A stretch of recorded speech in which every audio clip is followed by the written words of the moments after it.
nakapag-million people march na sa Luneta at sa Ayala, nakapag-prayer vigil na rin sa EDSA Shrine.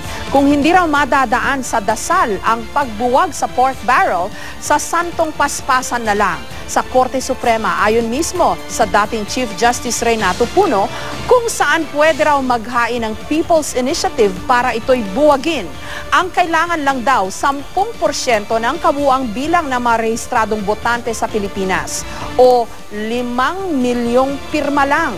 Sa ganitong paraan, ayon kay Chief Justice Puno, ipapasakamay ng taong bayan sa isang legal na proseso ang kapangyarihan para ituwid ang pang-aabuso ng ating mga mambabatas sa PDAF o pork barrel.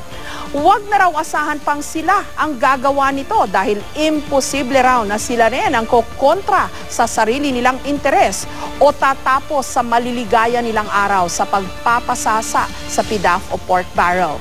Kasalukuyan ding dinidinig sa Korte Suprema ngayon ang oral arguments tungkol sa pork barrel.